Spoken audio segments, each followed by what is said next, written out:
19장. 애굽에 관한 경고라. 보라, 여호와께서 빠른 구름을 타고 애굽에 임하시리니 애굽의 우상들이 그 앞에서 떨겠고 애굽인의 마음이 그 속에서 녹으리로다. 내가 애굽인을 격동하여 애굽인을 치리니 그들이 각기 형제를 치며 각기 이웃을 칠 것이요 성읍이 성읍을 치며 나라가 나라를 칠 것이며 애굽인의 정신이 그 속에서 쇠약할 것이요 그의 계획을 내가 깨뜨리리니 그들이 우상과 마술사와 신접한 자와 요술객에게 물으리로다. 내가 애굽인을 잔인한 주인의 손에 붙이리니 포악한 왕이 그들을 다스리리라. 주 만군의 여호와의 말씀이니라. 바닷물이 없어지겠고 강이 잦아서 마르겠고 강들에서는 악취가 나겠고 애굽의 강물은 줄어들고 마름으로 갈대와 부들이 시들겠으며 나일 가까운 곳 나일 언덕의 초장과 나일강 가까운 곡식밭이 다 말라서 날려가 없어질 것이며 어부들은 탄식하며 나일강에 낚시를 던지는 자마다 슬퍼하며 물 위에 그물을 치는 자는 피곤할 것이며 세마포를 만드는 자와 배 짜는 자들이 수치를 당할 것이며 그의 기둥이 부서지고 품꾼들이 다 마음에 근심하리라. 수안의 방백은 어리석었고 바로의 가장 지혜로운 모사의 책략은 우둔하여졌으니 너희가 어떻게 바로에게 이르기를 나는 지혜로운 자들의 자손이라 나는 옛 왕들의 후예를 할 수 있으랴. 너희 지혜로운 자가 어디 있느냐? 그들의 만군의 여호와께서 애굽에 대하여 정하신 뜻을 알 것이요 곧 내게 말할 것이니라. 수안의 방백들은 어리석었고 노베 방백들은 미혹되었도다. 그들은 애굽 종족들의 모퉁이 또리건을 애굽을 그릇가게 하였도다. 여호와께서 그 가운데 어지러운 마음을 섞으셨으므로 그들이 애굽을 매사에 잘못 가게 함이 취한 자가 토하면서 비틀거림 같게 하였으니 애굽에서 머리나 꼬리며 종려나무 가지나 갈대가 아무 할 일이 없으리라. 그날에 애굽이 부녀와 같을 것이라. 그들이 만군의 여호와께서 흔드시는 손이 그들 위에 흔들림으로 말미암아 떨며 두려워할 것이며 유다의 땅은 애굽의 두려움이 되리니 이는 만군의 여호와께서 애굽에 대하여 정하신 계획으로 말미암음이라. 그 소문을 듣는 자마다 떨리라. 그날에 애굽 땅에 가나안 방언을 말하며 만군의 여호와를 가리켜 맹세하는 5 성읍이 있을 것이며 그중 하나를 멸망의 성읍이라 칭하리라. 그날에 애굽 땅 중앙에는 여호와를 위하여 제단이 있겠고 그 변경에는 여호와를 위하여 기둥이 있을 것이요 이것이 애굽 땅에서 만군의 여호와를 위하여 징조와 증거가 되리니 이는 그들이 그 압박하는 자들로 말미암아 여호와께 부르짖겠고 여호와께서는 그들에게 한 구원자이자 보호자를 보내사 그들을 건지실 것입니다. 여호와께서 자기를 애굽에 알게 하시리니 그날에 애굽이 여호와를 알고 제물과 예물을 그에게 드리고 경배할 것이요 여호와께 서원하고 그대로 행하리라. 여호와께서 애굽을 치실지라도 치시고는 고치실 것이므로 그들이 여호와께로 돌아올 것이라. 여호와께서 그들의 간구함을 들으시고 그들을 고쳐주시리라. 그날에 애굽에서 아수르로 통하는 대로가 있어 아수르 사람은 애굽으로 가겠고 애굽 사람은 아수르로 갈 것이며 애굽 사람이 아수르 사람과 함께 경배하리라. 그날에 이스라엘이 애굽 및 아수르와 더불어 셋이 세계 중에 복이 되리니 이는 만군의 여호와께서 복주시며 이르시되 내 백성 애굽이여 내 손으로 지은 아수르여 나의 기업 이스라엘이여 복이 있을지어다. 아멘. 기도하기 전에 먼저 귀의 소식 2가지 전하겠습니다. 오늘 우리 교회 고3 아이들이 이제 수능 시험도 끝나고 오전에 이제 강화도로 바람을 쐬러 갔다 옵니다. 교사 2분과 전도사님과 아이들이 함께 가는데 안전하게 또 그동안 마음에 많이 지쳤던 것들 잘 회복하고 돌아오고 또 그곳에서 하나님이 만드신 자연을 통해서 하나님을 발견할 수 있도록 기도 많이 해주시기를 부탁드립니다. 오늘 오후 3시에는 경기 노회 남선교회 총회가 있습니다. 우리 아이들을 위해서 또 우리 남선교회 총회를 위해서도 기도해 주시기를 부탁드립니다. 제가 기도하고 하나님 말씀 나누겠습니다. 거룩하신 아버지 하나님, 오늘도 우리를 불러주시고 기도자로 서게 하신 은혜 진심으로 감사를 드립니다. 기도할 수 있다는 것, 기도의 마음을 가질 수 있다는 것이 얼마나 복된 것인지를 새삼스럽게 깨닫게 됩니다. 오늘 또 말씀을 붙들고 기도하는 가운데 우리를 성령으로 충만하게 인도하여 주시고 우리가 마땅히 기도할 바를 알게 하여 주셔서 하나님의 은혜를 온전히 경험하는 복된 한 날 되게 하여 주옵소서. 예수님의 이름으로 기도하옵나이다. 아멘. 저희 교회 고용수 총장님께서 이제 먼 곳으로 이사 가시기 전에 저희와 함께 식사를 했던 적이 있습니다. 그때 총장님께서 한 식당을 언급하시면서 저 식당은 손님이 없습니다 라고 말하는 겁니다. 그러면서 손님이 없는 이유가 가족들이 운영하기 때문이다 라는 거죠. 처음엔 언뜻 이해가 안 됐습니다. 가족들이 운영하면 월급을 조금 주어도 되고 사실 일반 직원보다 훨씬 더 열심히 일할 테니까 더 잘 될 수 있을 텐데 왜 잘 안 될까 궁금했습니다. 근데 알고 보니까 가족들이 운영하는 맹점이 뭐냐면 다 입맛이 비슷한 겁니다. 그러니까 그 맛에 대해서 객관적으로 평가를 할 수가 없는 거죠. 그래서 자기 입맛에도 괜찮고 종업원으로 일하는 다른 가족의 입맛에도 괜찮고 다 괜찮으니까 이게 진짜 괜찮은 줄 알았던 겁니다. 그러니까 자기들 입맛에 함몰되어서 맛의 객관화를 잃어버리니까 보편적인 입맛을 찾을 수 없게 되었고 그 손님들, 본인들은 맛있는데 손님들이 안 온다는 그런 푸념을 늘어놓을 수밖에 없었다는 것이죠. 자기에게 집중하고 내가 하는 일이 옳다라고 생각하는 것이 얼마나 위험한 것인지를 그때 그 이야기를 듣고 새삼스럽게 깨달을 수 있었습니다. 신앙도 마찬가지죠. 내가 경험한 것, 내가 알고 있는 것이 전부야. 특별히 이런 것들은 신앙생활을 오래 한 분들에게 나타나게 되는데 얼마나 무서운 것인지 모릅니다. 다른 것이 들어오지 않습니다. 심지어는 이 목사의 설교도 제대로 들어오지 않는 것이죠. 나는 이렇게 알고 있고 나는 이렇게 믿고 이것이 더 좋은 거라고 생각해 라고 말하면서 거부를 하는 일들이 많기 때문에 그렇습니다.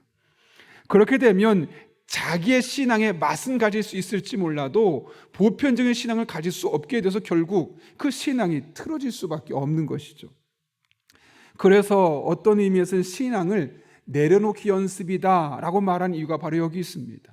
내 경험과 내 실력과 나의 신앙의 가치관을 내려놓고 다시 하나님의 말씀 앞에 새롭게 나의 신앙을 늘 점검하며 매일매일 새로운 신앙으로 다가서는 것, 그렇게 될 때 우리 신앙이 바른 신앙이 될 수 있고 정체되지 않을 수 있고 우리의 문제를 뛰어넘는 신앙으로 나타나게 되는 것이죠.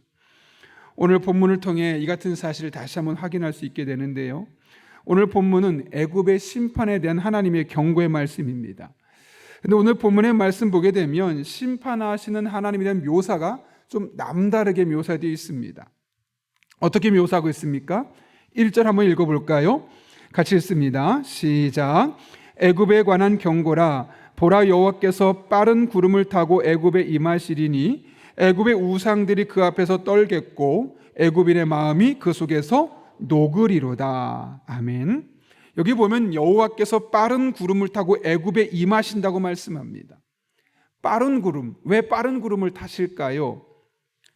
빨리 오셔야 되기 때문에 그런 것이죠. 예수님께서 빨리 오실 것이다 이야기를 상징적으로 표현하기 위해서 빠른 구름을 타고 오신다고 말씀하고 있는 겁니다. 다른 말로 하면 이게 무슨 말이겠습니까? 하나님의 심판은 예측하지 못한 때 갑작스럽게 빠르게 임하게 되어 있다라는 사실을 가장 먼저 언급하고 있는 겁니다.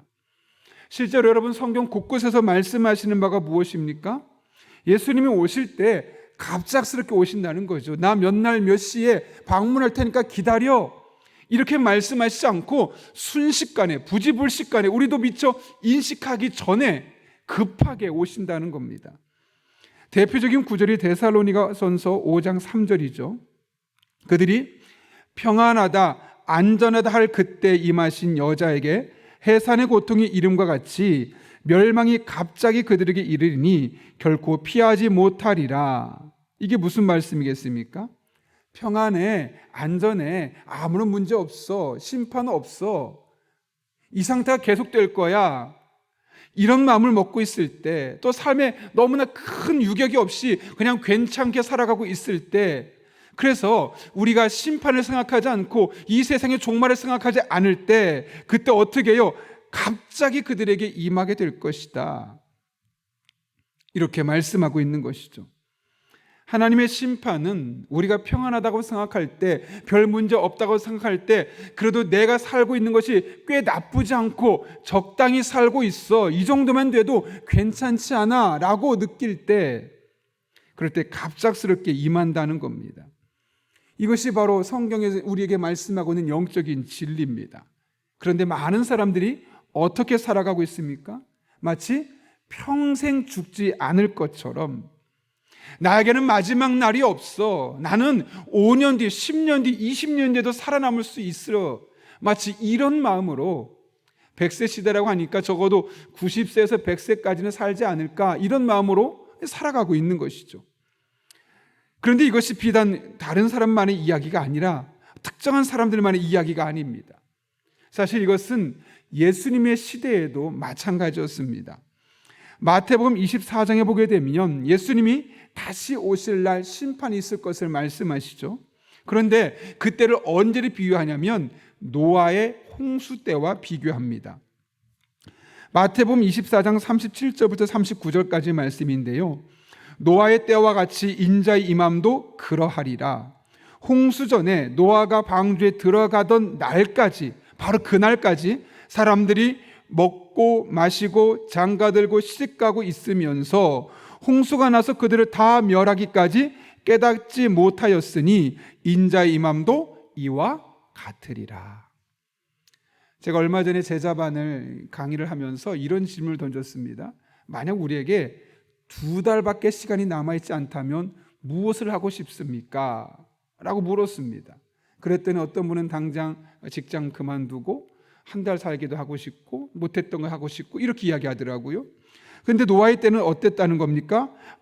노아가 방주에 들어가는 날이 무슨 말이냐면 이제 홍수가 시작되는 날이죠. 그날까지도 대부분의 사람들은 먹고 마시고 장가들고 시집가고 있었고, 홍수가 나서 그들을 멸하기까지 이 홍수의 때를 그들은 깨닫지 못했다는 거죠. 노아의 방주가 만들어지기까지 무려 120년이라는 시간이 걸렸는데 그것을 만드는 것을 옆에서 보았음에도 불구하고 아무도 위기의식을 갖지 않고 자기들이 멸망하는 그날까지 먹고 마시고 즐기는 일에 푹 빠져서 살아 있었다는 거죠. 그런 날은 오지 않아. 지금 봐, 뭐가 문제야? 그렇게 살아가고 있었다는 겁니다. 예수님께서 이 이야기를 예수님 시대에 말씀하셨죠. 그러면서 뭐라고 마지막에 경고하십니까? 42절인데요. 그러므로 깨어있으라. 그러므로 깨어있으라.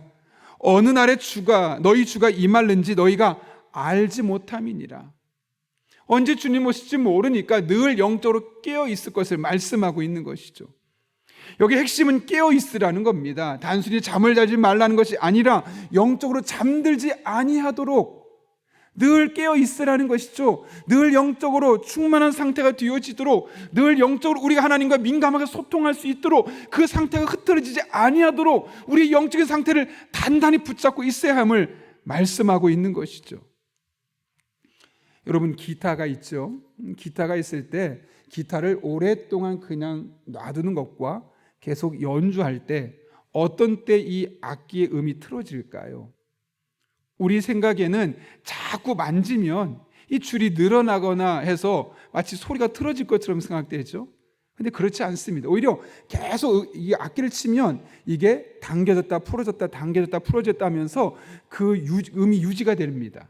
그런데 이것을 오랫동안 제자리에 놔두면 어떤 일이 생기냐면 자신도 모르게 조금씩 풀리면서 나중에 악기를 연주하려면 결국 튜닝을 해줘야 되는 그런 일들이 생기게 됩니다.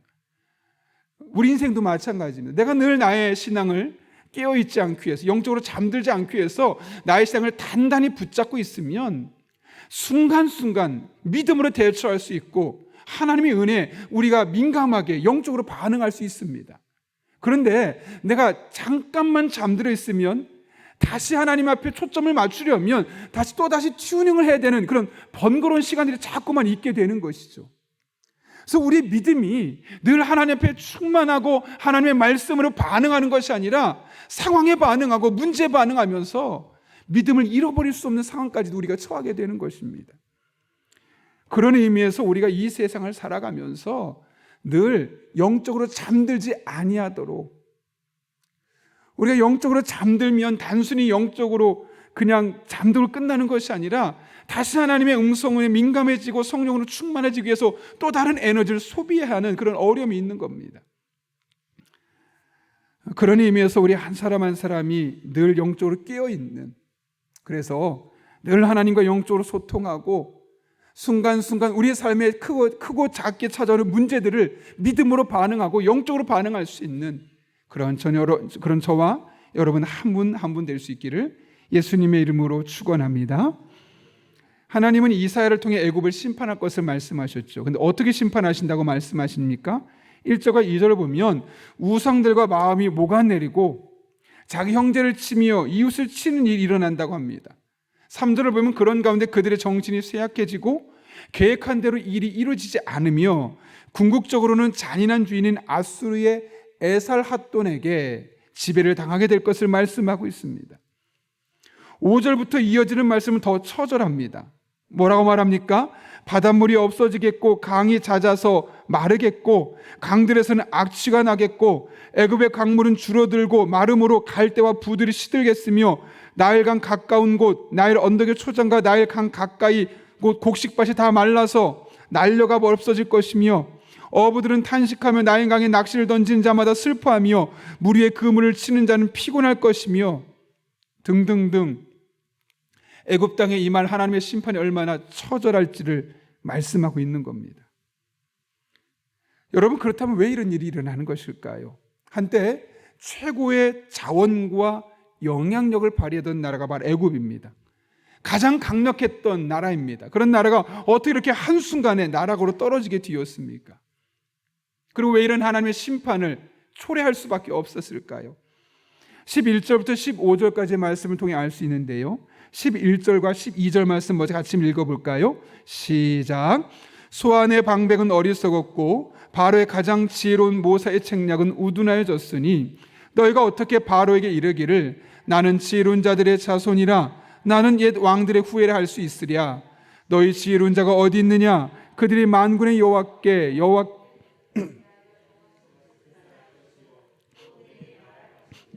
아멘. 여기 뭐라고 말씀합니까? 여기 보게 되면 소안의 방백과 바로의 가장 지혜로운 모사들이 어리석다, 우둔해졌다라고 이야기를 하고 있습니다. 이 이야기를 왜 할까요, 여러분? 실제로 그 당시에 애굽의 사람들은 지혜로운 사람들이다라고 일컬어져 있었습니다.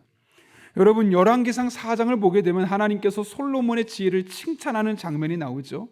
그런데 그 솔로몬의 지혜, 하나님이 주신 그 지혜를 누구와 비교하냐면 하나님이 솔로몬에게 지혜와 총명을 심히 많이 주시고 또 넓은 마음을 주시되 바닷가에 모래같이 하시니 솔로몬의 지혜가 동쪽의 모든 사람의 지혜와 애굽의 모든 지혜보다 뛰어난 사람이다. 뛰어난지라. 이게 무슨 말일까요? 이 솔로몬의 지혜, 하나님이 부어주신 이 솔로몬의 지혜와 비견할 때 누굴 비교했다고요? 애굽의 지혜를 비교했다는 거죠. 그만큼 애굽 사람들은 그 당시에 지혜로운 사람들, 똑똑한 사람들이라고 전 세계적으로 소문나 있는 겁니다. 오늘날 이스라엘 사람들을 보면서 노벨상을 가장 많이 받은 민족, 똑똑한 사람들, 우리가 인정하는 것처럼 그 당시에는 애굽하면 지혜로운 민족들, 똑똑한 사람들, 이런 것이 그 당시에 일반적인 의견들이었다는 것이죠. 문제는 그것을 자신들이 탁월함을 그들이 알았다는 겁니다. 그래서 그들은 늘 자신의 지혜를 자랑했습니다. 그러다 보니 왕들도 이런 방백들의 지혜를 의존했고 국가의 정책을 결정할 때 이 방백들의 지혜를 철저하게 의지했습니다. 근데 문제는 가장 지혜로운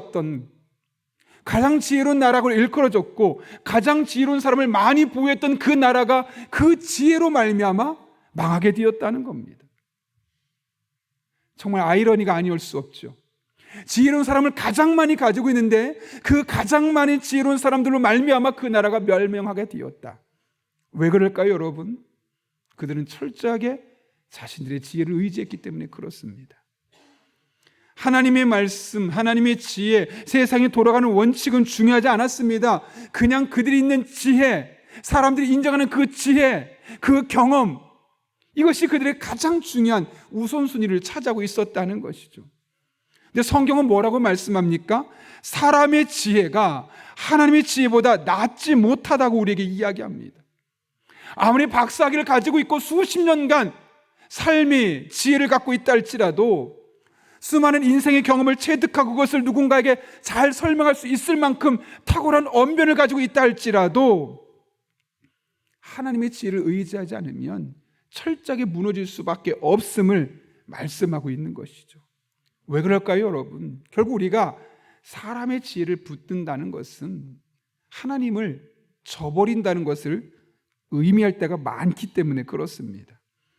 하나님이 내 인생의 우선순위에서 멀어져 있는 겁니다.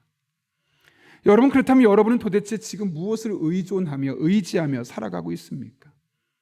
여러분에게 무엇이 위로가 되고, 무엇이 여러분에게 힘이 되고, 무엇이 지친 여러분의 마음에 새로운 소망을 품게 만듭니까?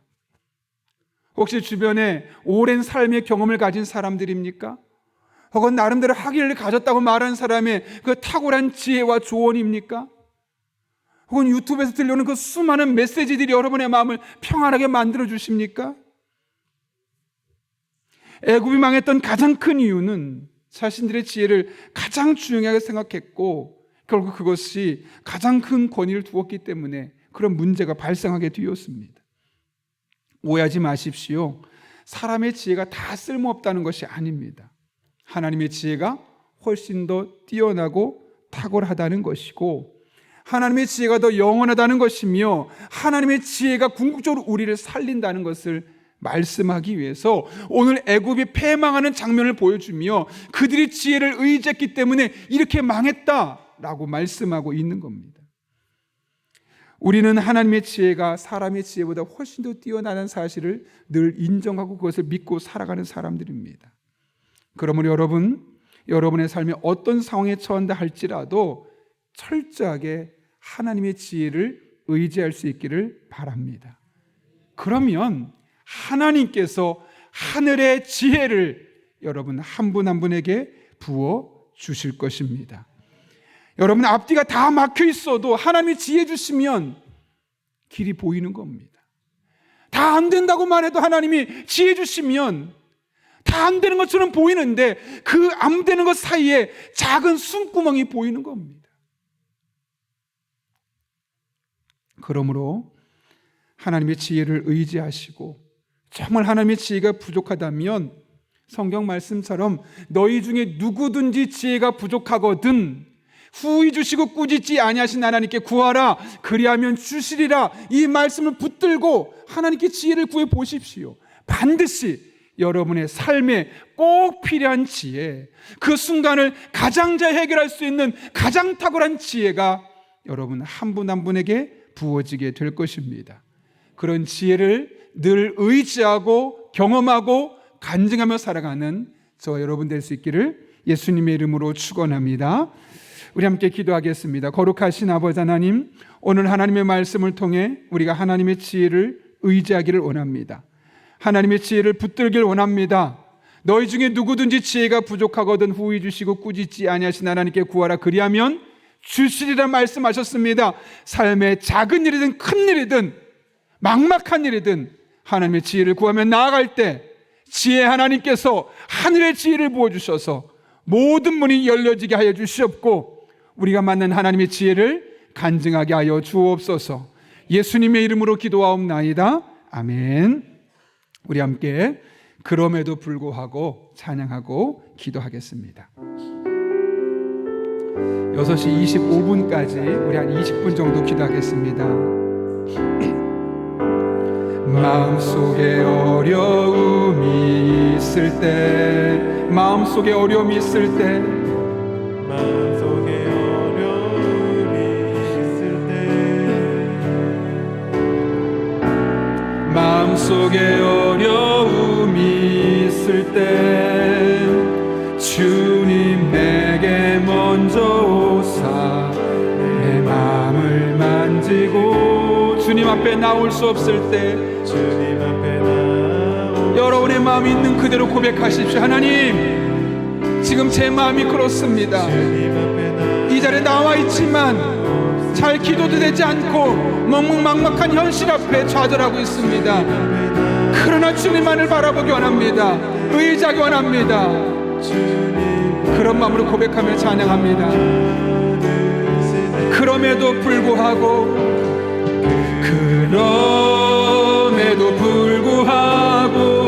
날 사랑하시는 내 하나님의 사랑은 나의 모든 걸 덮고, 그럼에도 불구하고 날 안아주시는 내 하나님을 부를 때 아버지라. 마음속에 어려움이 있을 때 믿음으로 고백합니다. 마음속에 어려움이 있을 때, 내 입을 알 수 없을 때, 아무도 나를 도와주지 않을 때 주님 내게 먼저 다가오십니다. 주님 내게 먼저 오사 내 마음을 만지고, 주님 앞에 나올 수 없을 때, 주님 앞에 나올 수 없을 때, 주님 앞에 나올 수 없을 때, 주님 날 먼저 안으시. 아멘. 그럼에도 불구하고 날 사랑하시는 내 하나님의 사랑은 나의 모든 걸 덮고, 그럼에도 불구하고 날 살아주시는 내 하나님을 부를 때, 그럼에도 불구하고 나를 사랑해 주십니다. 그럼에도 불구하고 날 사랑하시는 내 하나님의 사랑은 나의 모든 걸 덮고, 그럼에도 불구하고 날 안아주시는 내 하나님을 부를 때 아버지라. 우리 이 시간 함께 기도하실 때 오늘 말씀 붙들고 기도합니다. 여러분의 삶에 어떤 문제가 있든 하나님 앞에 나아가 지혜를 구하면 하나님 반드시 지혜를 주실 것입니다. 그 하나님의 지혜를 의지하며 나아갈 수 있게 해달라고. 너희 중에 누구든지 지혜가 부족하거든 후회지시고 꾸짖지 아니하신 하나님께 구하라. 그리하면 주시리라 말씀하신 그 약속의 말씀 붙들고 나아갈 때 우리에게 하늘의 지혜를 보달라고, 우리의 삶의 답답한 현실이 풀려질 수 있게 해달라고, 하늘의 능력을 경험할 수 있게 해달라고. 그럼에도 불구하고 연약한 우리에게도 불구하고 우리를 사랑해 주시고 안아주시는 이 하나님의 은혜가 우리들의 삶 가운데 경험될 수 있게 해달라고. 성령으로 충만하게 하시고 마땅히 기도할 바를 알게 해주셔서 모든 것을 함께 선을 이루시는 하나님의 은혜를 경험할 수 있게 해달라고. 우리 함께 주여 3번 부르시고 5분 이상 함께 기도하겠습니다. 주여, 주여, 주여. 거룩하신 아버지 하나님, 우리의 삶에 크고 작은 문제가 있습니다. 우리는 해결할 수 없습니다. 우리 능력으로 풀어갈 수 없습니다. 그럼에도 불구하고 우리의 마음속에 어려움이 있고 하나님 앞에 나아가기에 우리가 연약하고 우리의 신앙생활이 여전히 나타남에도 불구하고 하나님께 나아가면 우리를 사랑하시고 우리를 안아주신 하나님의 사랑이 있기에 우리가 믿음으로 나아갑니다. 거룩하신 아버지 하나님, 우리 성도 한 사람 한 사람을 품어주시고 우리 성도 한 사람 한 사람 마음에 하나님의 은혜가 경험되게 하시고 하나님의 능력이 경험되게 도와주시고 하나님을 붙들며 나아갈 때 날마다 순간마다 하나님의 능력과 지혜가 임하게 해주시옵소서. 너희 중에 누구든지 지혜가 부족하거든 후회해 주시고 꾸짖지 아니하신 하나님께 구하라. 그리하면 주시리라. 그리하면 주시리라 말씀하셨습니다. 하나님의 지혜를 우리들에게 우리에게 부어주셔서 하나님 영광의 귀하게 쓰임받게 하여 주시옵소서. 우리 가정을 어떻게 이끌어가야 할지, 나의 배우자에게 어떻게 복음을 전해야 할지, 우리 자녀들을 어떻게 믿음으로 양육해야 할지, 내게 맡겨진 직분을 어떻게 감당해야 할지, 아버지 하나님, 내게 맡겨진 이 사업장과 직장에서 어떻게 맡겨진 일을 잘 감당해야 할지 하나님께 묻습니다. 하나님의 지혜를 구합니다. 하나님의 능력을 구합니다. 아버지 하나님, 우리 성도들에게 함께 해주셔서 그 순간순간마다 때를 따라 돕는 지혜를 부어주셔서 하나님 영광에 귀하게 쓰임받게 하여 주시옵소서. 우리 성도들에게 하늘의 지혜가 임하게 하시고 하늘의 능력이 임하게 도와주셔서 정말 귀하게 쓰임받게 하여 주시옵소서. 어디에서 무엇을 하든 작은 문제든 큰 문제든 하나님의 지혜를 구합니다. 하나님 능력을 구합니다. 하나님의 인도하심을 구합니다. 아버지 하나님, 그리하면 스스로가 말씀하셨습니다. 다른 조건을 구하지 않으셨습니다. 하나님께 지혜를 구하는 자 구해주시고 구하지 않으신 하나님께서 우리에게 주시려고 말씀하셨는데 우리가 그 하나님 앞에 담대하게 나아가게 해주시옵소서. 지혜를 주시옵소서. 세상을 살아갈 지혜를 주시고 믿음의 길을 온전히 걸어갈 수 있는 지혜를 주시고 우리 가정 속에 있는 크고 작은 문제 해결할 수 있는 지혜를 주시고 그에서 맡겨진 직분을 잘 감당할 수 있는 지혜를 주시고 사업장과 직장에서 하나님 나라에서 쓰임받을 수 있도록 우리에게 지혜를 주시고 능력을 주시옵소서. 하나님의 지혜가 필요합니다. 하나님 능력이 필요합니다. 우리 영령답게 모든 성도들에게 하나님의 지혜를 주시옵소서. 위기를 벗어날 수 있는 지혜, 문제를 풀어낼 수 있는 지혜, 답답한 현실을 뛰어넘을 수 있는 지혜가 하나님에게 있음을 믿고 이 하나님 붙들고 의지하며 믿음으로 걸어가길 원합니다. 거룩하신 아버지 하나님, 능력을 함께 해주시고 살아계신 아버지 하나님, 우리 성도들에게 은혜를 베풀어 주셔서 하나님의 영광을 함께 간직하며 살아갈 수 있도록 주님 인도하여 주시옵소서. 기도만 하고 끝나는 것이 아니라 우리의 기도가 간증거리가 되게 도와주시고 우리의 기도가 하나님만 은혜 고백이 될 수 있도록 하나님 아버지 은총도하여 주시옵소서. 주님만 바라봅니다. 의지합니다. 거룩하신 아버지 하나님, 우리들에게 은혜를 주시옵소서. 살아계신 하나님, 우리에게 능력을 베풀어 주시옵소서. 하나님의 은혜가 아니면 살아갈 수 없기에 철저히 하나님만 붙들며 의지하며 믿음의 길을 걸어가길 원합니다. 거룩하신 아버지 하나님, 살아계신 아버지 하나님, 전능하신 아버지 하나님, 우리 성도들에게 복을 주시고 우리 성도 한 사람 한 사람이 하나님 영광 위하여 귀하게 쓰임받을 수 있도록 주님 인도하여 주시옵소서. 날마다 순간마다 주님만을 붙듭니다. 주님만을 의지합니다. 거룩하신 아버지 하나님께서 우리들의 삶 가운데 친히 함께 해주시고 정말 하나님 영광 위에 온전히 쓰임받을 수 있도록 은총을 더하여 주시길 원합니다. 하나님 아버지, 우리는 마땅히 기도할 바도 알지 못합니다. 그 성령님의 은혜가 필요합니다. 마땅히 기도할 바를 알게 하여 주시옵소서. 우리는 마땅히 기도할 바를 알지 못하나 성령이 말할 수 없는 단식으로 우리를 위해 하나님 뜻대로 기도한다고 말씀하셨습니다. 하나님, 그 하나님의 선한 뜻을 깨닫게 도와주셔서 우리가 함께 기도하게 하여 주시옵고 그 주시는 기도 제목 붙들고 기도할 때 하나님이 하셨습니다. 하나님의 은혜입니다. 우리의 뜻에 간증이 넘쳐날 수 있도록 주님 인도하여 주시옵소서. 아버지 하나님, 우리들의 삶에 이런 하나님의 은혜가 늘 경험되게 하시고 늘 간증하게 하시고 늘 고백하게 하시고 하나님과 더불어 믿음의 삶을 온전히 살아갈 수 있도록 주님 인도하여 주시옵소서. 주님만을 바라보며 나아갑니다. 주님만을 의존하며 나아갑니다. 하나님 영광에 나아가길 합니다. 우리 성도들 성령 충만하게 해주시옵소서. 믿음의 길을 온전히 걸어갈 수 있도록 주님 인도하여 주시옵소서. 하나님과 함께 온전한 마음으로 나갈 때 내가 여기 있다 말씀하시며 우리 성도들의 작은 신임에도 반응하신 하나님을 우리가 함께 간증하고 함께 고백하고 그것이 우리의 삶의 믿음의 자산이 되어질 수 있도록 하나님 아버지 역사해 주시옵소서. 은혜 아니면 살아갈 수 없는 존재들, 하나님의 은혜 목마른 시대 한숨 시대의 말을 찾다 갈급할 시대로 나아갑니다. 성령 충만하게 해 주시옵소서. 성령 충만하게 해 주시옵소서.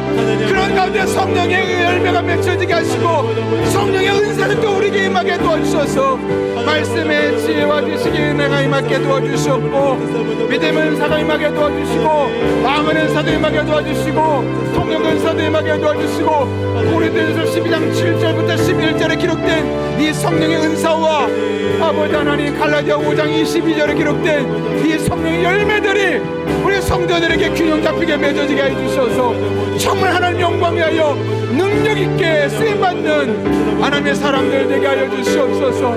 하나님만을 바라보며 나아갑니다. 하나님 없이 살아갈 수 없는 존재들 하나님만 붙들며 하나님만 의지합니다. 거룩하신 아버지 하나님 능력으로 역사해 주시옵소서. 살아계신 아버지 하나님 우리들에게 함께해 주시옵소서.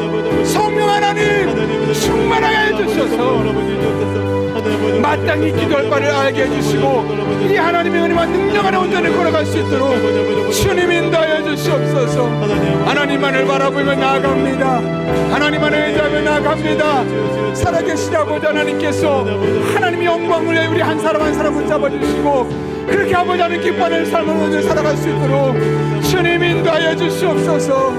주님 우리에게 은혜를 베풀어 주시옵소서. 우리 성도들에게 은혜를 주시고 우리 성도들 성령 충만하게 하시고 능력 안에 머물게 해주시옵소서. 성령의 열매가 맺혀지게 도와주셔서 인격의 변화를 경험하게 도와주시고 성령의 은사를 주셔서 능력 있게 가정과 직장과 교회 안에서 쓰임받을 수 있도록 하나님 아버지 은혜를 베풀어 주시옵소서. 하나님만을 바라보며 나아가오니 하나님만을 의지하며 나아가오니 거룩하신 아버지 하나님 살아계신 아버지 하나님 우리 성도들을 붙잡아 주시고 성령의 은혜 안에 머물러서 살될 수 있도록 주님 인도하여 주시옵소서. 주님만을 바라보며 의지하며 믿음으로 나아가길 원합니다. 우리 성도들에게 복의 복을 더해주시고 능력으로 역사해 주셔서 아버지 하나님 기뻐하는 삶을 온전히 살아갈 수 있도록 주님 인도하여 주시옵소서. 주님 역사해 주시옵소서. 하나님과 함께 호흡하며 믿음으로 온전히 살아갈 수 있도록 우리들에게 복을 주시고 우리들에게 능력을 더하여 주시옵소서. 우리 한 번 더 기도하겠습니다. 이번 기도할 때는 우리가 제가 마지막가 할 때까지 기도하시고 가실 분들은 차를 타고 하시면 되겠습니다. 특별히 교회를 위해 기도합니다. 내일 드려질 추수감사주일 예배를 위해 기도합니다. 영아부, 유치부, 아동부, 중고등부, 청년부, 장년부의 모든 예배에서 하나님의 임재와 능력과 우리의 감사가 회복될 수 있게 달라고. 그동안 못 나왔던 분들 정말 많습니다. 그 100여 명이 넘는 분들이 다시 예배에 참석하고 현장 예배의 감동과 은혜를 회복할 수 있게 해달라고. 그래서 그들의 예배가 늘 살아있는 예배, 영적인 예배로 사라질 수 있게 해달라고. 오늘 고3 학생들 야외 모임 떠나는데 안전하게 다녀올 수 있게 해주시고 자연을 통해 역사하시는 말씀하시는 하나님을 경험할 수 있게 해달라고. 경기노회 남성교회 총회 준비되는 시간부터 마치는 순간까지 은혜를 함께 해달라고. 오이코스가 새롭게 편성되고 있는데 모든 성도들이 온전히 참여하게 하시고 그것 속에서 큰 은혜를 경험할 수 있게 해주시고 이를 통해 교회가 하나 되며 이것을 기회로 교회가 영적으로 더욱더 건강한 교회 될 수 있게 해달라고. 대통령과 여야 지도자들을 위해서 또 영적인 지도자들을 위해서 전 세계적인 전쟁과 가난과 억압이 우리의 기도를 통해 풀려질 수 있게 해달라고. 또 여러분이 가진 기도 제목과 여러분의 기도가 필요한 분들을 위해서 이 시간 우리가 함께 기도할 때 다시 한번 하나님의 은혜를 삼하며 주여 3번 부르시고 우리 6분 7분 이상 함께 기도합니다. 주여 주여 주여. 아버지 하나님 우리가 오늘 이 시간 교회를 위해 기도합니다. 우리 나라 민족을 위해 기도합니다. 가장 먼저 기도하는 것은 내일 드려질 추수감사주일 예배입니다.